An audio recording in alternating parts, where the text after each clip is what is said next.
요한복음 1장 35절부터 42절까지 읽겠습니다.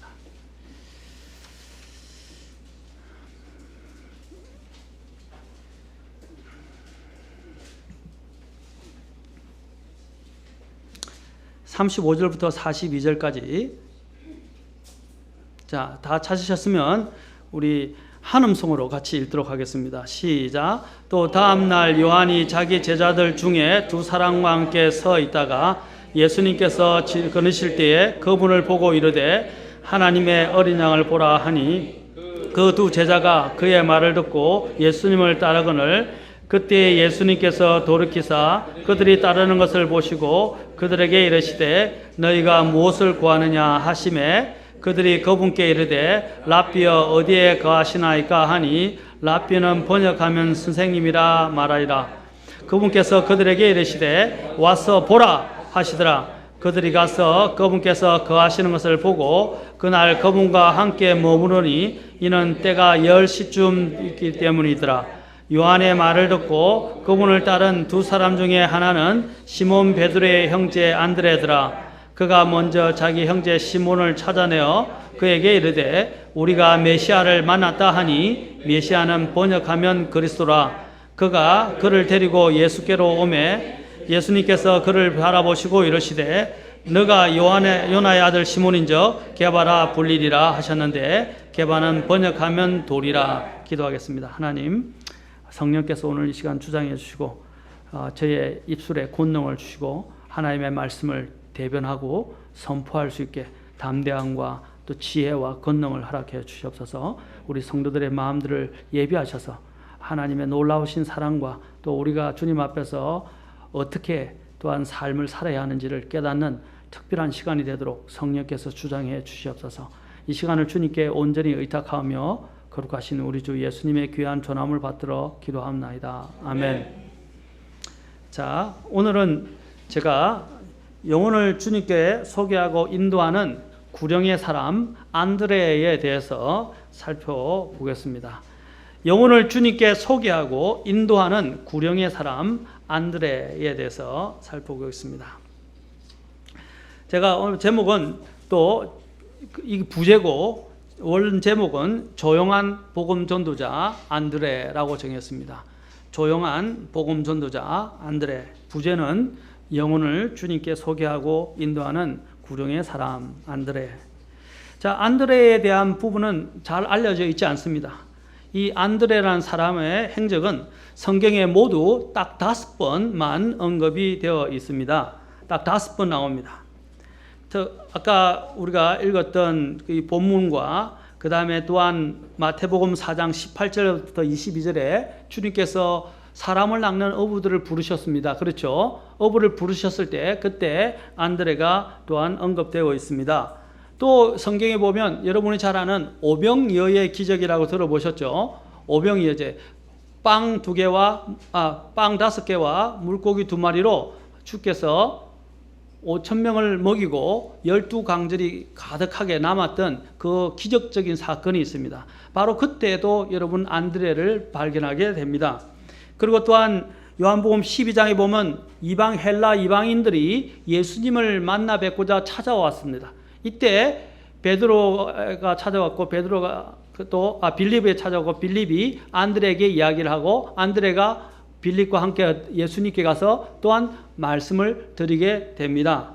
그리고 나중에 마가복음 13장 3절에 보면 예수님께서 예루살렘을 들어가고 나신 다음에 올리브산에서 세 제자와 함께 있었음을 세 제자와 함께 그것을 보고 들었음을 보게 됩니다. 바로 이렇게 5번 정도밖에 나오지 않습니다. 원래 이 베드로의 동생인지 형제였던 베드로의 형제였던 안드레는 원래 침례자 요한의 제자였었습니다. 예수 그리스도께로 그러나 그가 가장 첫 번째로 나왔던 제자였다는 것을 기억하셔야 합니다. 그의 이름은 강인하다 또는 남자답다라는 뜻을 가지고 있습니다. 원래의 직업은 시몬 베드로처럼 갈릴리 베세다 출신의 어부였습니다. 자, 여기서 보면 예수님께서 12제자들의 이러한 우리 직업들을 살펴보면 다양한 직업들을 통해서 예수님께서 제자들로 부르신 것을 보게 되는데, 특히 갈릴리에서 활동을 많이 하셨기 때문에 그 부근의 사람들이 대부분 직업이 뭐냐면 어부였습니다. 근데 어부가 대다수를 차지하고 있어요. 여러분이 아는 베드로, 또 여기는 아까 나온 안드레, 야고보, 요한, 바돌로마에 불리는 나다나엘, 그리고 빌립, 도마, 이런 7명이 다 베세다 출신이고 또한 대부분 어부였을 것으로 보입니다. 이 제자들을 첫 번째 제자들을 부르시는 장면이 다른 복음서에서는 갈릴리 바다에서 4명의 어부인 베드로와 안드레와 야고보와 요한을 부르시는 장면이 나오는데, 오늘 이 본문에서는 첫 번째로 제자들을 부르시는 장면이 오늘 우리가 봤던 본문에 나옵니다. 그것이 바로 제자들을 부르는 첫 번째 부르심의 첫 번째 제자가 누구였냐면 바로 이 안드레였습니다. 다른 복음서의 기록은 본격적인 사역을 위한 헌신되어진 사람을 낚는 어부로서 부르심을 받는 안드레의 모습을 이야기했지만, 오늘 이 본문은 그 어부로서가 아니라 주님의 제자로서 침례자 요한의 제자였다가 예수님의 제자로 그가 옮겨가는 또 첫 번째 부르심을 받은 제자의 모습을 보여주고 있습니다. 그는 단순한 어부가 아니라 정말 진리를 알고 싶어하는 열망을 가진 사람이었습니다. 그는 어부이기도 했지만 또 사람들에게 널리 알려져 있던 하나님의 대언자, 바로 침례자 요한을 따르면서 진리를 생각하고 또 기억하고 진리를 추구하고 또 진리를 통해서 살고자 했던 열망을 가진 사람이었습니다. 그는 노골적이고 외형적이고 또 다혈질적이거나 굉장히 이렇게 활발한 성격을 가진 사람은 아니었습니다. 굉장히 차분하고 내성적이고 조용한 사람이었던 것으로 보여집니다. 그러나 오늘 본문에서 그가 보면 주님께서 뭐라고 그러셨습니까? 와 보라, 그 한마디에 그는 어떻게 됐습니까? 와 보라 라는 그 한마디에 그는 주님의 제자가 되었습니다.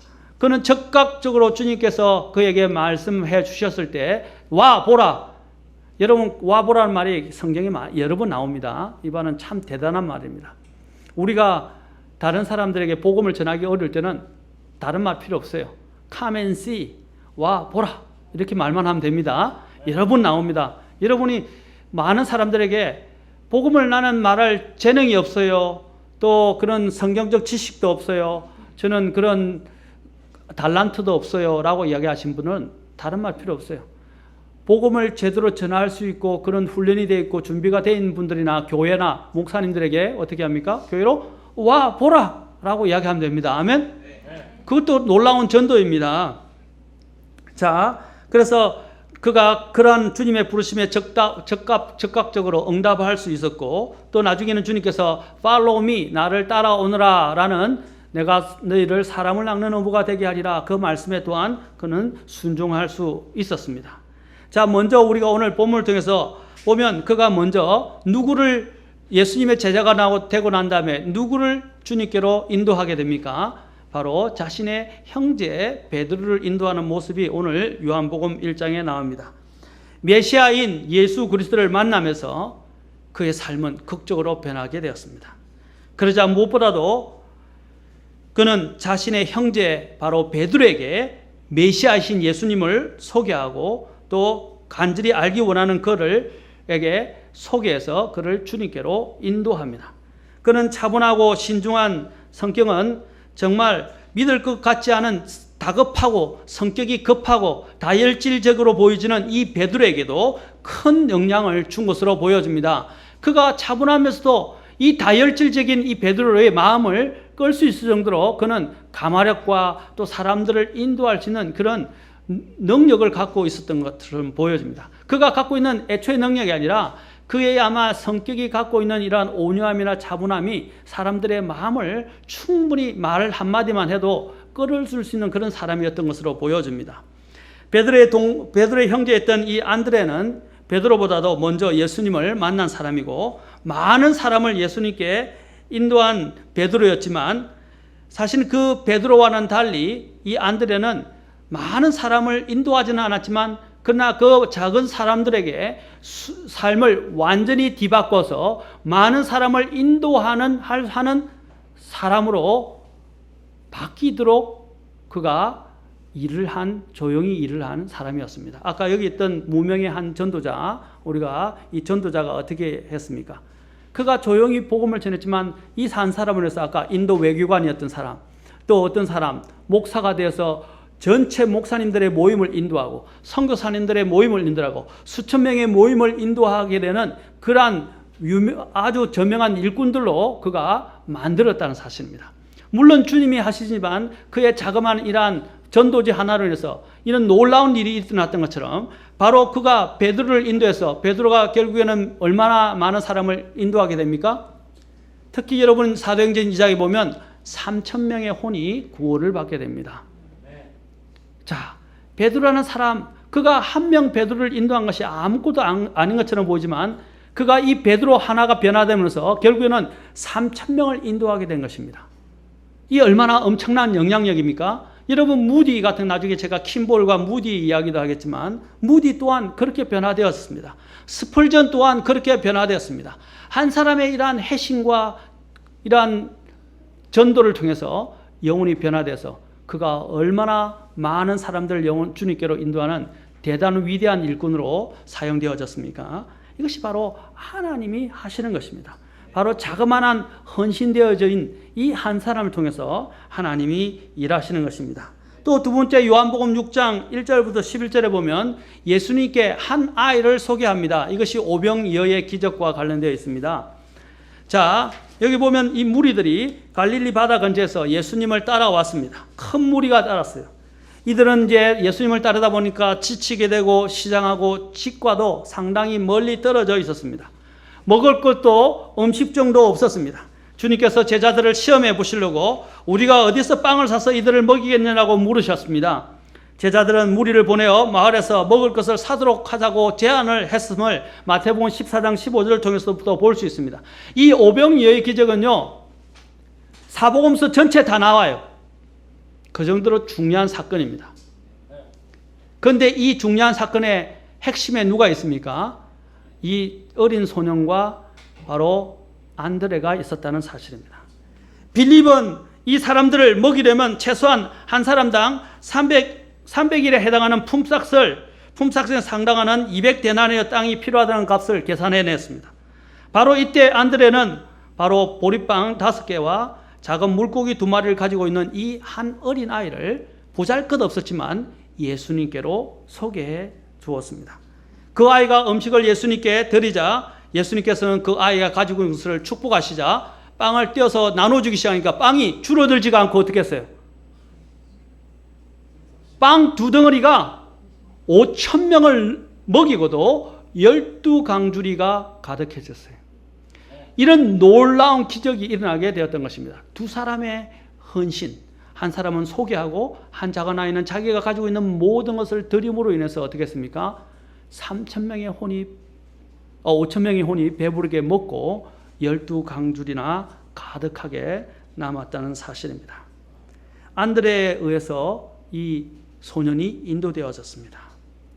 가장 현실적인 문제에서 빌립의 사고방식과 또한 안드레가 하는 이런 해결 방식은 차이가 있습니다. 빌립은 굉장히 논리적이고 이성적인 사람이었어요. 안드레는 논리적이고 이성적이지는 않았지만 어떻게 했습니까? 자그마한 믿음을 갖고 있었고 자신이 할 수 있는 최소한의 것들을 최대한 자신이 할 수 있는 부분들을 담당하면서 주님께로 이 소년을 인도했습니다. 오늘날 많은 사람들의 문제가 무엇입니까? 하나님을 이성으로 제한해 버리는 것입니다. 여러분 특히 여기에 현대주의 근대에 와서 산업혁명이 일어나면서 가장 큰 문제가 뭡니까? 특히 계몽시대 중세 계몽시대가 17세기부터 본격적으로 일어나기 시작하는데 계몽주의가 일어나기 시작하면서 16세기 17세기에서 일어나기 시작했는데 그 다음에 산업혁명을 통해서 사람들이 어떻게 됐습니까? 이성화되면서 합리적인 것을 추구하고 생산적이고 양적인 것을 추구하면서부터 시작해서 영적인 것에서 마음이 멀어지게 되고 또한 믿음에서부터 이탈하게 되었던 것입니다. 많은 사람들의 문제가 무엇입니까? 왜 하나님의 존재를 부정합니까? 왜 하나님을 거부하는 것입니까? 이성으로 생각하는 것입니다. 이성. 그래서 그 이성의 근거에서 잘못되어진 이론들이 나오는데 그것이 바로 진화론입니다. 진화론은 과학이 아니에요. 그것은 가설이에요. 그 성경은 뭐라고 말하냐면 디모데전서 6장에서 거짓되이 과학이라 일컬는 반론이라고 말합니다. 거짓되이 과학이라고 일컬어지는 반론이라고 말합니다. 제가 간단하게 한번 이야기한다면 진화론은 무엇입니까? 가설에 근거하고 있어요. 진화론이 항상 핑계대는 가장 좋은 수단이 있는데 뭔지 아십니까? 시간입니다. 여러분, 과학은 어떻게 됩니까? 반복적인 실험을 통해서 입증이 되어야 하면 그게 과학적 사실로 받아들일 수 있습니다. 맞습니까? 그래야 모든 사람이 납득할 수 있는 실험과 증명을 통해서 납득할 수 있는 것으로 받아들여야만 과학이 되는 거예요. 그런데 뭐냐면 진화론은 지금까지 납득하게 받아들여진 것이 하나도 없어요. 그들이 말하는 것은 수십억 년, 수백억 년 막 시간을 억 단위로 만들어가지고 재놓고 시간이 흘러서 이렇게 됐다고 하겠다. 누구도 증명할 수 없는 거예요. 그거는 과학이 아니에요. 그런데 사람들은 하나님을 믿기 싫기 때문에 그런 허무맹랑한 과학에 관심을 두고 있는 것입니다. 제가 얼마 전에 한 청년을 인도했는데 그 청년이 기도하면서 마지막에 이렇게 이야기하더라고요. 제가 지금까지 논리로, 자신의 논리로, 자신의 이성으로 하나님을 거부해 왔었는데 오늘 목사님과 함께 이 나의 논리를 깨트려 주신 것을 감사합니다. 이렇게 이야기하십니다. 잘못된 논리를 갖고 있던 것들을 목사님을 통해서 깨뜨려 주신 것 감사합니다. 예수님을 영접한 사실에 대해서 간증을 했습니다. 왜냐하면 저는 그때 그 청년을 전도하면서 성경을 펴놓고 처음에 하지 않았어요. 네가 논리로 시작하니까 나도 논리로 시작하겠다. 그래서 논리적으로 접근했어요. 전에도 이야기했던 50대 50 확률, 양심의 문제, 이 세상의 우주과학이 얼마나, 우주체계가 얼마나 질서정연한지, 이것이 그냥 우연히 발생할 수 있는지 차근차근 이야기하면서 그 다음에 성경이 뭐라고 말하는지 쭉 접근하기 시작했어요. 그러니까 나중에는 탁 꺾여버렸어요. 이성으로 하나님을 증명할 수 있습니까? 못합니다. 성경은 오직 믿음으로 하나님께서 이 세상을 창조하신 것, 하나님께서 또한 계신 것을 믿을 수 있다고 말했습니다. 하나님을 믿기 싫어하는 사람은요, 아무리 증거를 갖다 대도 안 믿어요. 안 믿으려는데 아무리 갖다 줘도 믿겠습니까? 그들은 이야기합니다. 증거를 대봐라. 증거를 대본다고 믿을 것 같아요?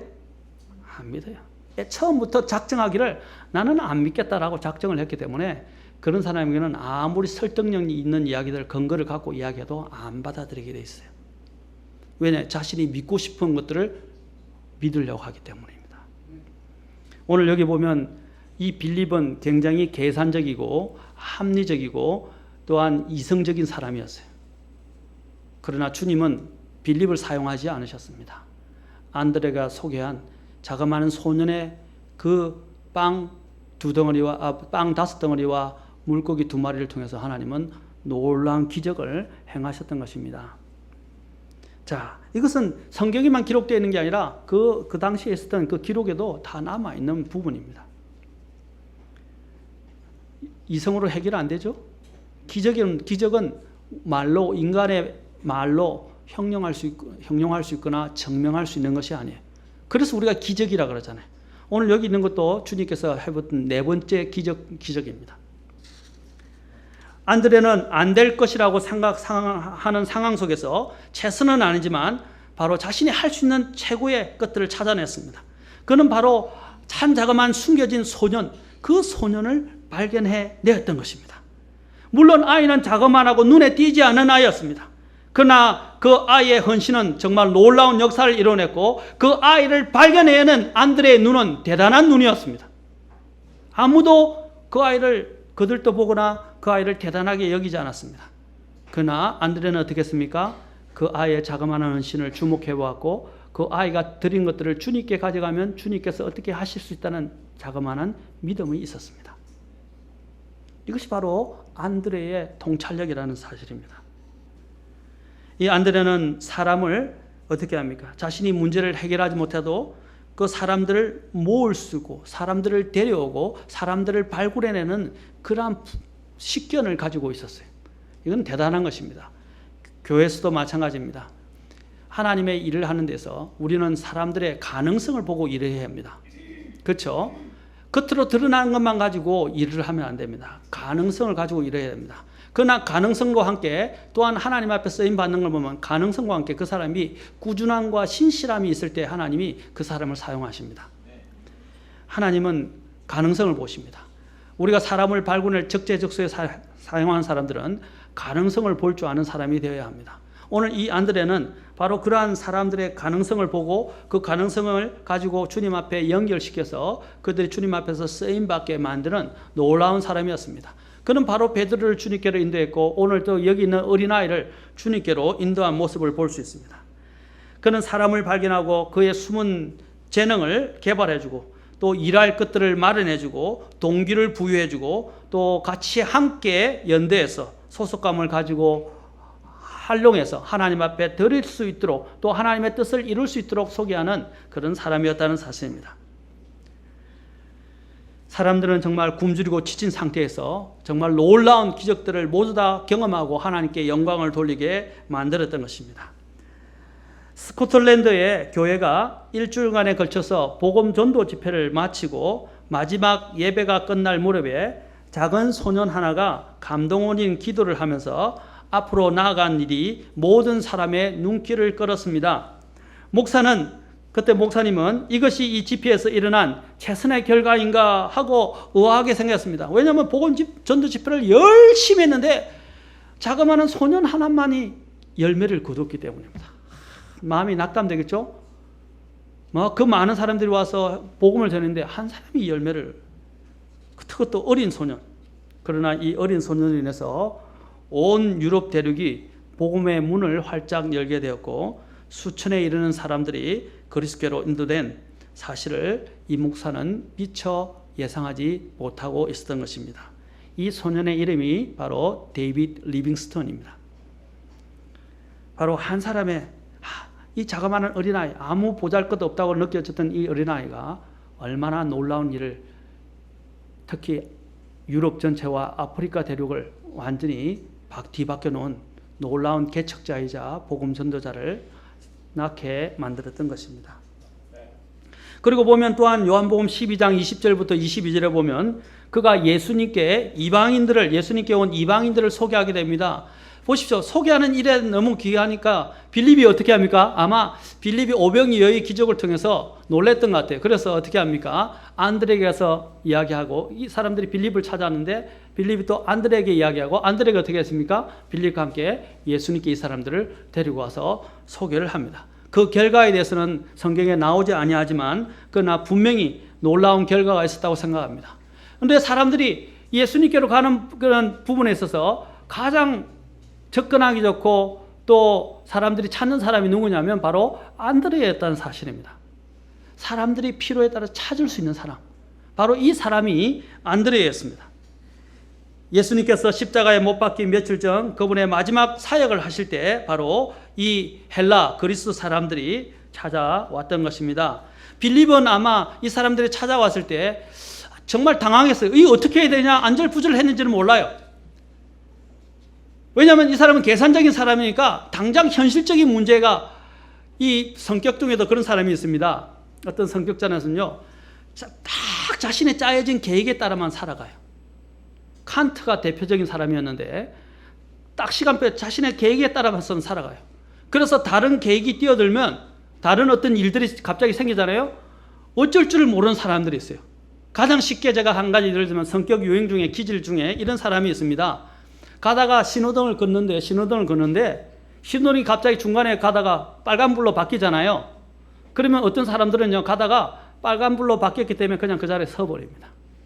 그런 성격의 유형이 있어요. 그런데 차가 왔다 갔다 해야 되는데 저 같으면 차가 오니까 빨리 뛰어서라도, 그렇죠? 자리를 피하는데 이 사람들은요, 신호등이 바뀌었기 때문에 그 자리에 서야 된다는 원칙주의를 고수해요. 그런 차를 생각하지 않는 거예요. 이제 이런 성격의 유형도 있다는 것입니다. 빌립 같은 사람들이 아마 그런 계산적인 사람이었던 것 같아요. 너무 계산하고 합리적이게 보니까 갑자기 어떤 사람들이 와서 요청을 하니까 그가 당황해서 아마도 당황해서 예수님께 미처 이 사람들을 데리고 갈 생각을 못했는 것 같습니다. 그러자 항상 예수님께로 잘 인도하고 또 사람들을 이끌어가는 안드레에게 가서 요청을 했던 것으로 보여집니다. 참 읽어보면 안드레 우리는 성격을 볼 수 있고 빌립의 성격을 볼 수 있고 또 베드로의 성격을 우리는 또 여기서 볼 수 있습니다. 안드레는 모든 사람에게 예수님이 필요하고 또 예수님께서도 누구든지 그분을 찾는 자들을 외면하지 않는다는 사실을 그는 누구보다도 잘 알았던 것으로 보여집니다. 그래서 그 그리스 사람들조차도 그가 바로 예수님께로 데려가서 소개했던 것입니다. 그 당시에 유대인들에게 있어서는 특히 또 이런 개념도 있었을 것입니다. 유대인들에게 있어서 이방인들은 어떻게 여겨졌습니까? 개처럼, 다른 짐승처럼 불길하게 여겨진 사람들이었어요. 부정하게 여겨졌던 사람들이었어요. 그러나 이 안드레는 사람들이 그들에 대해서, 이방인들에 대해서 다른 유대인들이, 제자들이, 다른 유대인들이 이 이방인 그리스인들을 어떻게 생각하는가에 대해서 개념치 않았다는 사실입니다. 그는 사람들의 위신, 사람들이 어떻게 볼 것인가 생각하지 않고 오직 이 영혼들의 필요, 예수님을 만나야 하고 예수님을 만나고자 하는 그 사람들을 예수님께로 연결 주어주는 가장 중요한 부분에 그는 초점을 두었다는 것입니다. 오늘 많은 사람들이 주님의 일을 하는 데 있어서 특히 복음 전도를 하는 데 있어서 가장 문제가 뭡니까? 사람들의 이목을 싫어합니다. 요즘 와서는 특히 구원파 때문에 복음을 전하거나 구원에 대해서 이야기하면 내가 구원파로 오인받지 않을까? 사람들이 나를 더 이상하게 이단자처럼 여기지 않을까? 이런 염려로 인해서 더 하나님 앞에서 자신을 드러내야 되고 또 복음을 전해야 하고 또 그리스도인임을 나타내는 것을 부끄러워하지 않아야 하는데도 불구하고 부끄러워하는 사람들이 있을 수 있다는 것입니다. 사랑하는 성도 여러분, 나는 어떤 사람입니까? 여러분 안드레와 같은 사람입니까? 빌립과 같은 사람입니까? 빌립은 아까도 이야기했지만 계산적인 사람이고 굉장히 이성적이고 현실적인 사람이었어요. 그러다 보니까 아마 이 그리스인이라는 이방인이 왔으니까 보니까 이들을 자신이 대하는 자체가 사람들이 이목도 있고 아마 어려웠을 것으로 저는 보여집니다. 그러나 안드레는 작은 소년이든 다혈질적인 베드로이든 심지어는 그가 이방인, 그들이 또 예수님을 찾아온 그리스인들이 이방인들은 개념치 않고 그는 어떻게 했습니까? 오직 그의 생각은 이 사람들을 예수님께로만 소개하고 인도해야 된다는 그러한 것들에 그는 집중했던 것입니다. 네. 여러분, 저와 여러분들이 주님의 일을 하려면, 특히 복음 전도를 하려면 다른 거 생각하면 안 돼요. 결과는 누가 책임지는 것입니까? 주님이 하시는 거예요. 나는 어떻게 하는 것입니까? 주님이 말씀하신 명령에 순종하는 것입니다. 아멘. 네. 많은 사람들이 순종이 너무 어려워요. 순종이 너무 어려워요. 어릴 때부터 순종이 안 돼 있고 우리의 본성에 자리 잡고 있는 게 뭡니까? 거역하고 반역하는 것들이 우리 본성에 자리 잡아져 있어요. 자신의 이 본성에 어긋나는 말을 하거나 설교를 듣거나 누군가가 지적하면 발끈하고 반대하고 반역하고 거역하는 일들이 있어요. 이것이 바로 사탄이 역사하는 거예요. 사탄을 성경은 뭐라고 합니까? 불순종의 아들들 위에 역사하는 영이라고 말하고 있습니다. 여러분, 그것은 단지 나의 문제, 육신의 본성적인 이 옛 사람의 문제일 수도 있지만 거듭나지 못하는 죄의 성품을 가지고 있는 이 본성의 문제일 수 있지만 사탄이 그것을 가지고 조장하고 부추긴다는 것입니다. 그런데 그리스도인들이 구원받았을 때는 어떤 일이 납니까? 하늘의 새 생명을 가지고 하나님의 새 성품을 입게 됩니다. 아멘? 새 성품이 있게 되면 그 새 성품은 어떤 성품이냐면 순종의 영이에요. 순종의 영. 순종할 수 없었던 사람이 순종할 수 있도록 바뀌어지게 됩니다. 아멘. 순종의 마음이 들어오게 돼 있어요. 그런데 순종은요, 또 어떤 사람들을 보면 내가 마음에 드는 것만 순종하고 마음에 들지 않는 것은 순종하지 않습니다. 제가 자녀를 키우면서 가장 어려운 부분이 그래요. 우리 자녀들도 자기가 하고 싶은 것만 하려고 그래요. 아마 지금은 아이가 지금 여기서 훈련을 받지 못하면 세상에 가서 큰 변을 당합니다. 오늘날 세상이 그것을 조장하고 가르칩니다. 네 하고 싶은 대로 하고 살아라. 그러나 한번 사회에 나가보십시오. 내 하고 싶은 대로 다 할 수 있는지. 세상은 그렇게 호락호락하지 않습니다. 내가 하고 싶은 대로 내버려 두지 않는다 이 말입니다. 어떤 부분에서는 아주 우리 교회나 부모님보다도 가족은 실수하거나 실패하면 어떻게 해요? 용납하고 받아줄 수 있지만 이 세상은요, 혹독해서 혹시 잘못한 실수를 한 번 했다면 완전히 이 세상에서 다 소외되거나 버림받을 수 있다는 것입니다. 세상은 호락호락하지 않아요. 저도 직장생활을 했고 사회생활을 많이 했었습니다. 그런데 우리 아이들이 아직도 그걸 몰라요. 아이들이 여기서 배워야 할 것이 무엇입니까? 지금부터 순종을 안 배우면 이 앞으로 자신이 성인이 돼서 세상에 나왔을 때 거역과 불순종으로 점철된 삶을 살게 될 것입니다. 순종은 훈련을 통해서 길러지게 됩니다. 아까도 이야기했지만 많은 사람들이 순종을 내가 하고 싶은 영역에서만 순종하면 안 돼요. 하나님의 말씀이 내게 마음에 와 닿는 것만 순종하는 게 아니라 마음에 와 닿지 않더라도 하나님께서 나의 유익을 위해서 말씀하신 것이라고 생각하면 비록 지금 아프고 힘들고 고단하고 어떤 때는 어렵다 할지라도 이렇게 순종하는 것이 더 낫다 이 말입니다. 순종이 제사보다 낫다고 그랬어요. 아멘? 오늘 많은 사람들이 성경을 자기가 원하는 것만 딱 떼서 필요한 것만 가져갑니다. 그래서 기복신앙으로 변질된 거예요.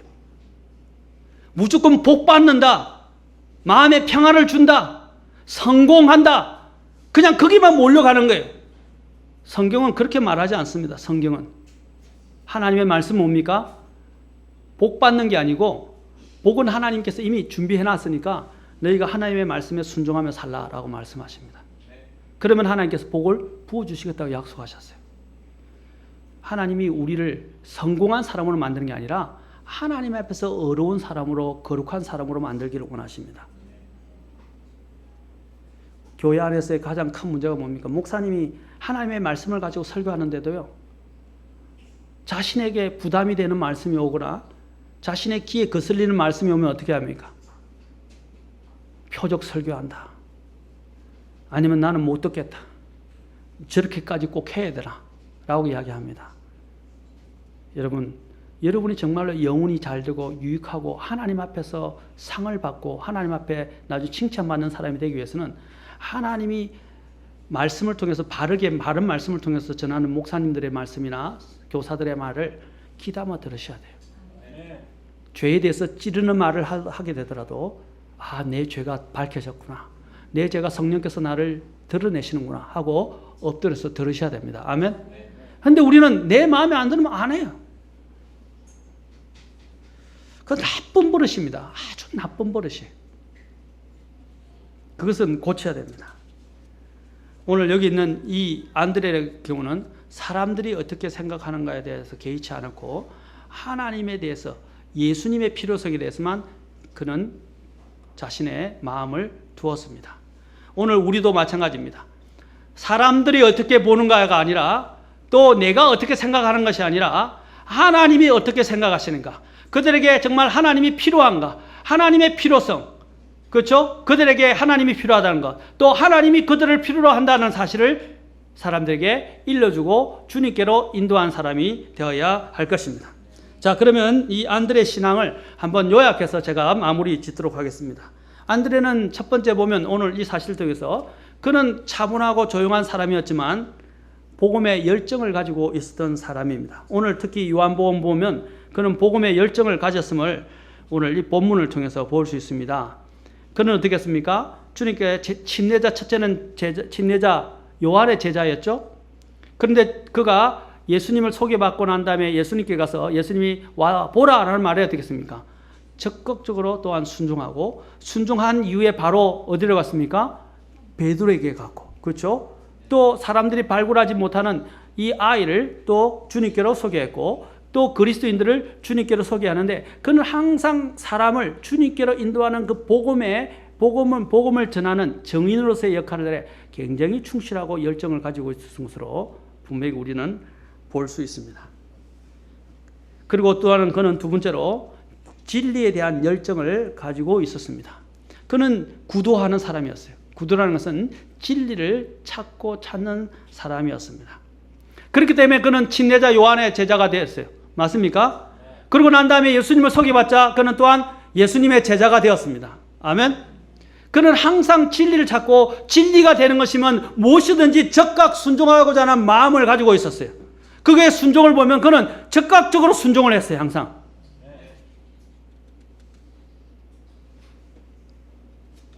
침례자 요한이 예수님을 하나님의 어린 양 메시아로 소개했을 때 침례자 요한을 떠나서 예수님을 쫓았습니다. 여러분, 그럼 변절한 겁니까? 변절한 게 아닙니다. 침례자 요한이 뭐라 그랬습니까? 내 뒤에 오시는 분에 소개했습니다. 그리고 침례자 요한은 선구자로서 예수님을 소개하기 위해서 사역을 한 사람이었어요.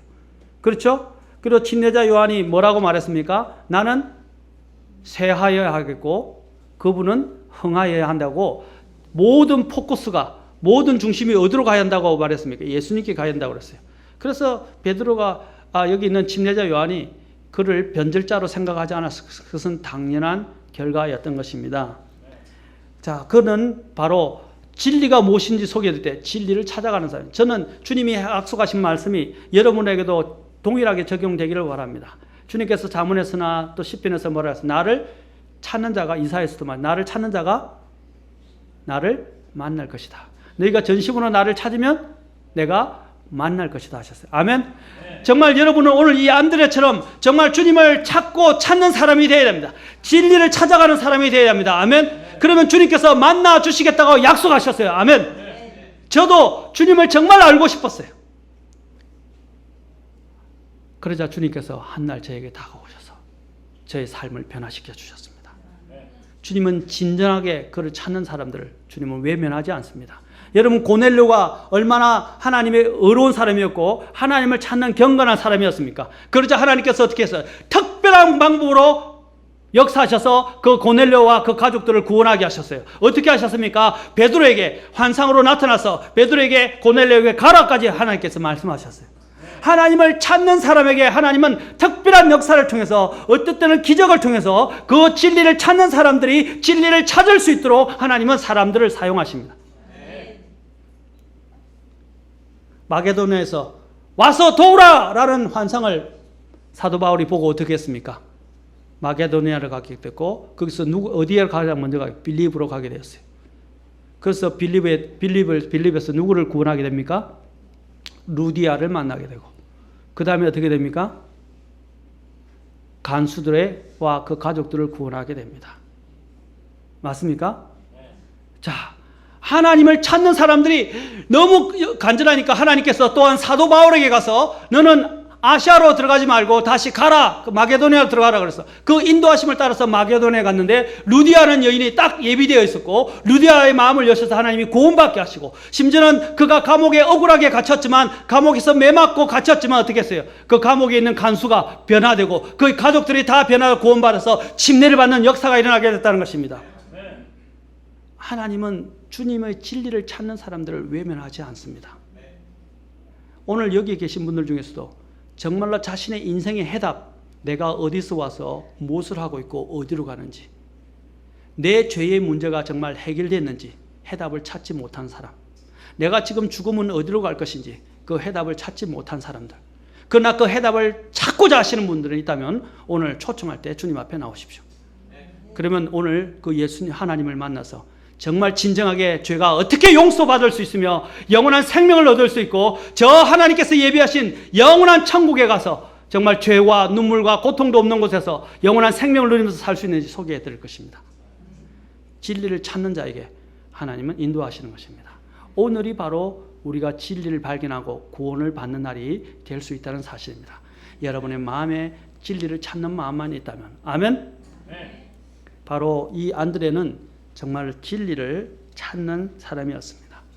세 번째로 또 이 안드레는 정말로 감추어지고 겸손하고 조용한 복음의 증인이었습니다. 그는 감춰진 사람이었어요. 드러나지 않는 사람이었어요. 여러분, 나중에 보면 제일 첫 번째 제자가 된 사람이 이 안드레인데도 불구하고 그는 나중에 누가 더 크게 쓰임 받습니까? 베드로가 더 크게 쓰임 받았어요. 그가 시기했다고 성경에 나와 있습니까? 그는 시기하지 않았어요. 자신의 해야 할 그 본분과 믿음에 그는 충실했던 것입니다. 믿음의 분량에 충실했던 사람입니다. 그는 시기하지 않았어요. 아마 자신이 전도했던 오히려 베드로가 놀라운 하나님의 일꾼으로 쓰임받는 것에서 기뻐했으리라고 저는 생각합니다. 그는 주인이 되고 싶어 하지 않았습니다. 자신의 믿음의 분량에 따라 자신이 하고 싶은 것들을 했던 사람이에요. 사람들의 눈에 드러나지는 않았지만 그는 놀라운 사람들을 발굴해내는 놀라운 일들을 했던 것입니다. 그는 항상 자신을 드러내고자 하지 않았습니다. 조용하고 차분하면서도 감추어져 있었고 겸손한 전도자였다는 사실입니다. 아멘. 여러분, 많은 사람들이 요즘은 자기를 드러내려고 많이 이야기합니다. 자신의 믿음을 자랑하고 자신이 뭔가를 했다라고. 근데 보통 간증을 들어보면 참 이런 간증들이 있어요. 간증들 보면요, 원래 간증이 뭐예요? 간증이 하나님을 자랑하고 하나님이 하신 놀라운 역사를 이야기하는 거 아닙니까? 아멘. 그런데 사람들이 보면 하나님을 역사를 이야기하는 것처럼 보이는 나오리 보면 다 어떻게 해요? 내가라고 말합니다.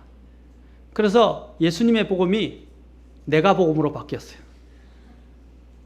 내가가 된 거예요. 가장 이 하나님의 걸림돌이 되는 게 뭐냐면 이 내가 복음이 내가 앞서 있단 말입니다. 우리는 하나님을 이야기하면서 자꾸 나를 이야기해요. 그냥 이렇게 표현하시면 하나님이 나를 사용하셔서 이런 놀라운 일을 행하셨습니다. 아멘. 상은 여러분이 주는 게 아니고요, 하나님이 주시는 거예요. 맞습니까? 다른 사람이 주는 게 아니에요. 판단은 다른 사람이 하는 게 아니에요. 최종적인 판단과 심판은 주께로부터 오는 것입니다. 바로 이 안드레는 최종적인 이러한 부분이 누구에게서 평가를 받을 것인가 하는 것을 잘 아는 겸손한 복음 전도자였습니다. 여러분, 세상에서 유능한 사람이 되지 마십시오.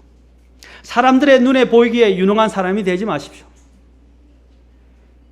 하나님께서 보실 때 정말 필요한 사람, 하나님 보실 때 정말로 값진 사람, 칭찬받는 사람이 될 수 있기를 바랍니다. 어제 밤늦게, 어제 토요일날 행사가 많으면 문제가 있는지, 어제 너무 행사가 많으셨는지 많은 분들이 좋으시는 것 같아요. 오늘 주님이 잠에서 깨어라 라고 말씀하십니다. 영적 잠에서도 깨야 되고 신체적 잠에서, 지금은 말씀을 들을 때의 말씀을. 아멘? 여러분, 아깝게 이렇게 고생해서 이 자리에 오셨던 이유는 하나님 말씀 들으러 오신 거 아닙니까? 그래서 성도의 교제를 하러 오셨잖아요. 눈을 뜨세요. 힘들더라도. 목적을 잃어버리지 마시기 바랍니다. 오늘 여기 있는 이 안드레의 겸손한 그런 마음을, 또한 겸손한 이런 믿음을 우리는 배워야 합니다. 그는 결코 자신을 드러내고자 하지 않았습니다. 그리고 또한 다른 제자나 다른 사람들이 주님 앞에 쓰임 받는 것에 대해서, 안드레가 속이긴 했지만 그 작은 소년이 놀라운 일을 위해서 헌신한 거 아닙니까? 그러나 그 작은 소년의 그 헌신이 사람들에게 회자되어지고 알려질 때 안드레는 속에 찌고 뒤로 빠졌어요. 그러나 그는 한 번도 쉬게 하지 않았어요.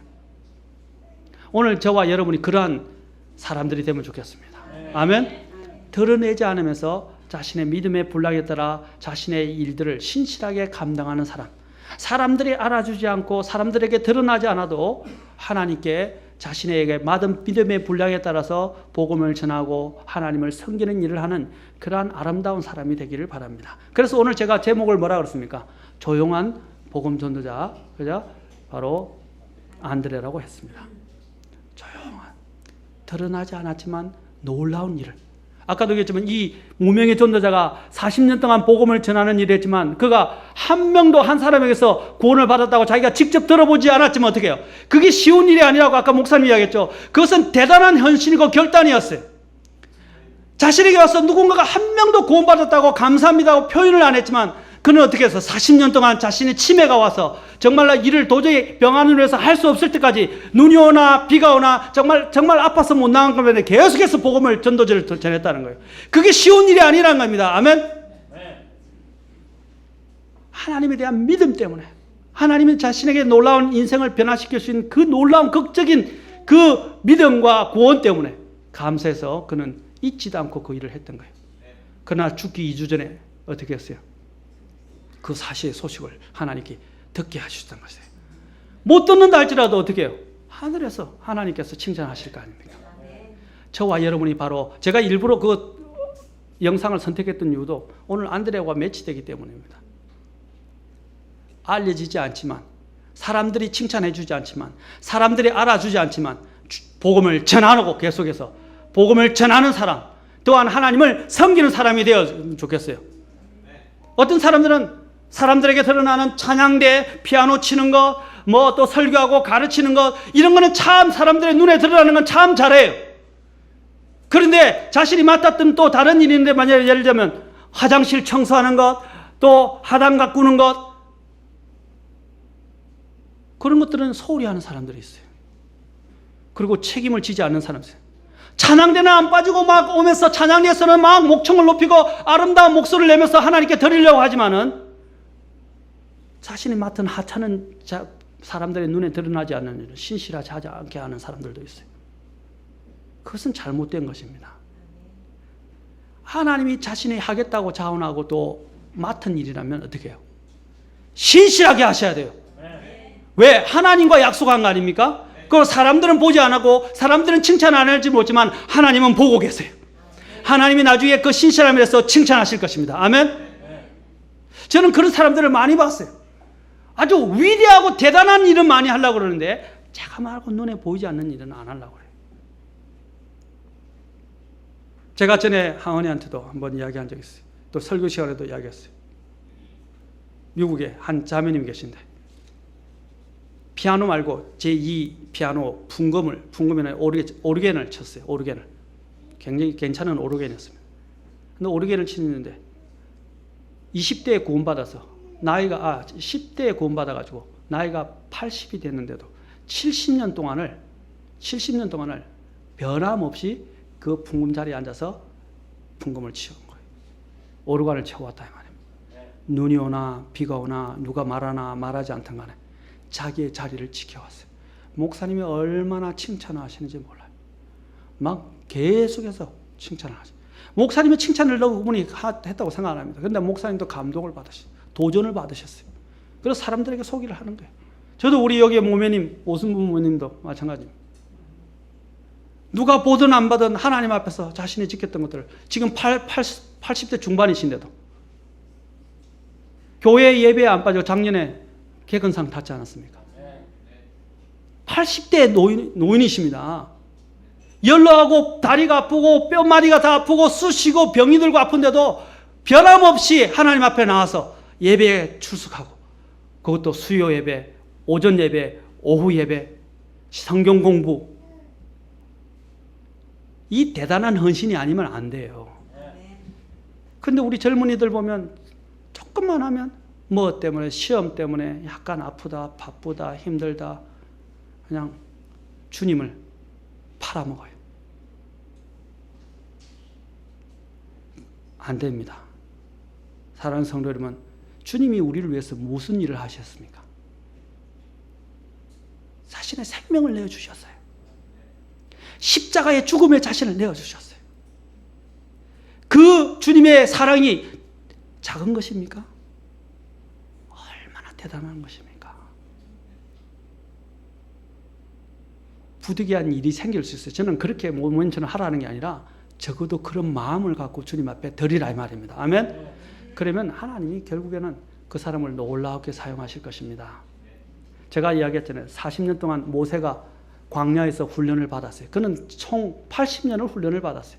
특히 광야에 가서 40년 동안요, 양치기. 자신은 하나님의 부르심을 받았다고 생각했는데 나중에 쫓겨나서 어떻게 도망가서 40년 동안 양치기로 목자로 있었던 것이 그 쉬운 일입니까? 매 똑같이 반복되는 생활이었어요. 맞습니까? 또 일어나면 양들 보러 가야 되고 양치해야 되고 데려가서 목동에서 먹여줘야 되고 또 몰아가지고 또 넣어야 되고 또 피곤해서 자야 되고 40년 동안을 하루도 변함없이 그런 일을 했다고 생각해 보십시오. 그런데 40년 후에 그가 신실하게 자기의 맡은 일을 잘 감당하고 훈련받고 나니까 주님이 때가 되니까 어때요? 이제는 내가 잘 훈련받은 것 같다라고 하니까 어떻게 해요? 이스라엘 백성들을 이집트에서 건져내게 하는 영도자로 주님께서 그를 부르시고 세우셨습니다. 안드레가 그와 같은 사람이라고 저는 생각합니다.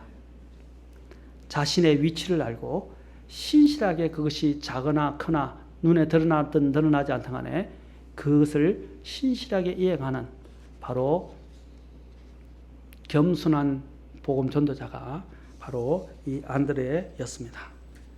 우리 교회 사역도 마찬가지입니다. 우리 교회 사역도 누가 남이 부러워하는 드러나는 사역 또 하고 싶은 것만 하는 그런 것은 바람직하지 않습니다. 보든 보지 않든 청소를 하든 식사당번이든 설거지를 하든 화장실 청소를 하든 쓰레기를 줍는 일이든 우리가 다 같이 함께 참여해야 됩니다. 아멘? 여러분 어떤 교회 가니까요 정말 저는 안타깝습니다. 저도 그랬어요. 제가 처음에 교회를 시작할 때는요 화장실 청소도 다 했어요. 그리고 의자 배열 다 하고요. 성도들이 오기 전에 심지어는 제가 처음에 교회 시작할 때 지하에 있었어요. 한쪽은 지하고 한쪽은 평지인데 거기가 어둑하니까 사람들이 와서 심지어는 대소변을 보고 가기도 해요. 다 우리 집사람하고 같이 물로 닦고 다 치우고 냄새가 클클 나는데 물로 다 씻어내고 저도 다 했어요. 그런데 문제가 뭐냐면 성도들이 없으니까 하긴 했지만 목회자가 본연의 일을 못하는 거예요. 맨날 오면 서류 사람들 온 거 빌, 그 뭡니까? 세금이 오면 전기세, 수도세, 무슨 세금 다 정리해가지고 돈 예산 가지고 또 은행에 가고 우체국에 가고 뭐 붙일 거 붙이고 또 심지어는 또 사람들이 똥오줌 사놓으면 똥오줌 치우고 의자 치우고 제가 그렇게 되면 뭘 못합니까? 저는 말씀을 위해서 부르심을 받은 사람입니다. 그렇죠? 그 일을 못해요. 그런데 이제 저 교회에 있는 성도들 중에서 그것을 알고 어떻게 해요? 자신의 일들을 조금씩 감당하기 시작하니까 저는 저의 본연의 일들을 하게 된 것입니다. 아멘? 여러분도 마찬가지예요. 만약에 여러분들이 여기서 해야 될 책임을 지지 않게 되면 어떻게 됩니까? 집사님과 저나 아니면 몇 사람이 헌신된 사람이 내 뒤치다거리 다 해야 돼요. 그러면 어떻게 돼요? 목회자가 해야 될 본연의 일을 못하는 거예요. 그러면 누구 손해예요? 여러분 오늘 이 자리에 뭘 들으러 왔어요? 말씀을 들으러 왔죠. 근데 목사님이 시간이 없어서 말씀을 제대로 준비 못했다. 그래서 영적으로 약화됐다. 오늘 목사님 말씀이 영 시원찮네? 오늘 목사님이 왜 저렇게까지 말씀 준비 못했을까? 그것은 목사님을 이야기할 게 아니고요. 여러분들이 목사님의 시간들을 갖고 말씀을 전하도록 만들어주지 못한 책임도 있는 겁니다. 아멘? 목사님이 게을러서 못했다. 그거는 하나님 앞에 책임질 거예요. 하나님께서 물으실 겁니다. 맞습니까?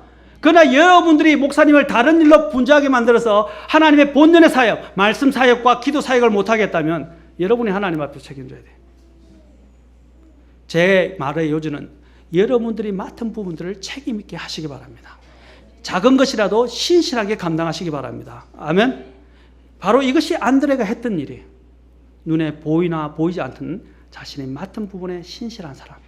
그렇게 될 때 이 모든 것들이 잘 이루어지게 되었어요. 나중에 다음에 교회에 대해서 알아보겠지만 교회를 보면 교회를 뭐라고 이야기하냐면 마지막으로 어셈블리라고 이야기합니다. 어셈블리. 여러분 어셈블리란 말 들어보셨죠? 옛날 고등학교, 중고등학교 기술 과목에 있었는데 기술 과목에는 어셈블리라는 게 있어요. 하나님의 모임을 교회를 다른 말로 어셈블리라고 이야기합니다. 어셈블리는 뭡니까? 여러분 여기 있지만 여기 마이크가 있죠. 또 마이크를 열면 마이크 부속들이 다 나오죠. 맞습니까? 다? 그렇죠? 딱딱딱 짜있죠. 요것들이 적재적소에 딱딱딱딱 배치가 돼야 어떻게 이 마이크가 기능을 하죠. 맞습니까? 여기 만약에 배터리가 나가면 아까 같이 배터리가 나가면 기능을 못해요. 또 이것이 부러지면 제대로 이렇게 조립이 안 되면 안 되죠. 이것이 정확하게 조립이 되었을 때 딱 맞아 떨어져야 여기 마이크의 재기능을 하는 거예요. 이게 어셈블리예요. 그래서 고린도에서 보면 하나님께서 어떻게 말씀하시냐면 교회는 각 지체들이 어떻게 하냐면 다 손이 될 수 있고 다 발이 될 수 있고 다 눈이 될 수 없는데 각 지체들은 어떻게 해요? 딱 하나님께서 어셈블리로 세팅했다고 셋이라는 단어를 쓰고 있어요. 우리가 세팅했나 그랬죠. 딱 맞아 떨어져서 작동하도록 딱 만든다 이 말입니다. 네. 그래서 셋이라는 단어를 쓴다 이 말이에요. 셋. 교회 지체들은요 한 사람도 불필요한 사람이 없습니다. 아멘. 네. 모든 사람이 다 중요한 사람이에요. 자신의 몫을 딱 감당할 때만이 교회가 힘있게 발휘할 수 있어요. 아멘. 네. 그리고 교회에 와야 될 모임에 딱 와서 같이 함께 참여하고 같이 일하고 같이 약속할 것들 자신이 책임지고 마땅한 것들을 책임지고 해야만이 교회가 이루어지기 시작하는 거예요. 그런데 안 모이고 오지 않고 왔다가 들쑥날쑥하게 되면 어떻게 해요? 누군가가 또 대신해야 돼요. 부득이하게 몸이 아프거나 불가항력적인 일로 못 올 수는 있어요. 그러나 그렇지 않을 경우는 신실해야 됩니다. 작은 것에서부터. 그것이 바로 지금 여기 있는 안드레가 했던 것이라고 저는 믿습니다.